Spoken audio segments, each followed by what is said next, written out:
Hello everyone, my name is AMRITHA J and today I am going to talk about a noteworthy topic that this is going to grab your attention. While textbooks are undoubtedly important in our day-to-day activities and education, there is another kind of education that shapes us in ways that books simply cannot. Learning from real life experiences. Now when we think of the phrase beyond the textbooks, we usually think of two things. Firstly, stepping out of our comfort zones and stepping out of our school prescribed curriculum and trying something new that interests us or some part of our life has grabbed our attention. Now when we look at the second aspects of beyond the textbooks, it's stepping out of our comfort zones, it's stepping and living the lessons we learn. It's about experiencing real life experiences and gaining wisdom from each and every experience. Now let me share you a story. This story will help you highlight the importance of real life experiences. The last train home. It was a chilly evening in November when Susie was waiting for her last train home at Central Station in New York City. She was gazing upon the scenes of the passing trains and the smell of the roasted chestnuts just wafted in the air. She was gazing at the trains passing by, and that's when she noticed an old lady, late 60s, that with a loose hair bun and a worn coat. And that's when her curiosity grew.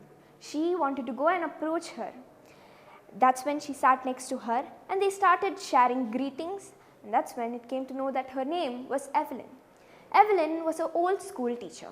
She just moved to the city few months ago. She was an old school teacher in a town. It was a very silent town. Barely there were children in the school.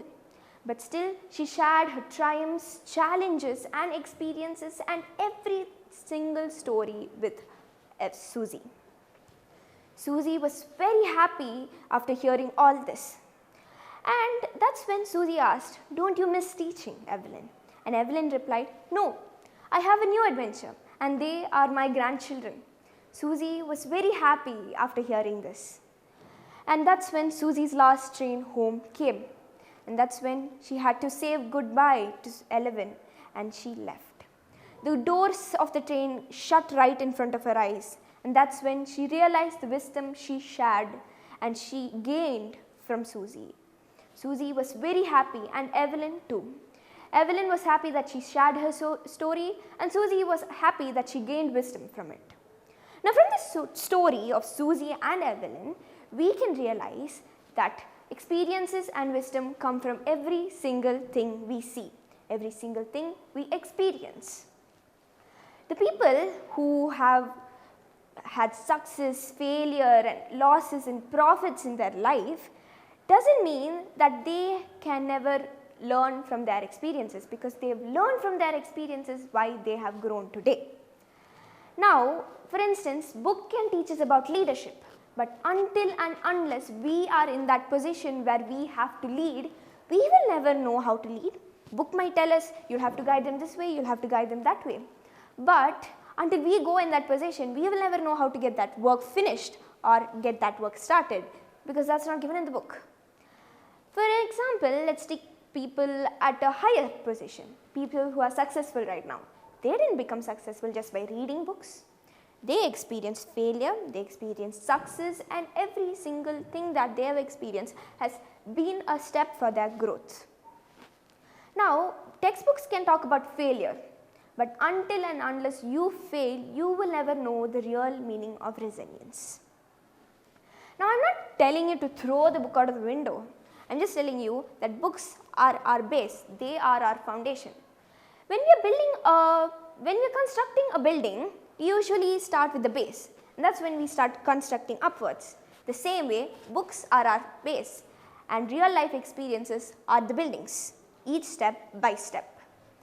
So, books can teach us about wisdom, but wisdom comes from real life experiences. What people have felt is what's there in the books, but experiences is more important. In our subject of history, they will teach us about the place that was constructed, how it was demolished, revolutions and much more. But when you go first hand and see that place, that's a totally different experience, because it gives you new perspectives, new ideas and new words and a new world to think about. Now, real life experiences are important, so is books. When you experience something new, something you wanted to share and something that was shared by others to you, you should ask yourself, how did I learn? What did I learn? And how did I grow? These three questions help you observe the wisdom and knowledge that you gained in this experience. This helps you to grow. This growth is much valuable for everyone. That's why sharing our experiences is as valuable as gaining it. Now, share your knowledge of ABCD to younger ones or to elder ones. This can help them grow. You might have said that you fell here. Now, you tell the same thing to others, they will not fall. Your failure once can lead to their success tomorrow.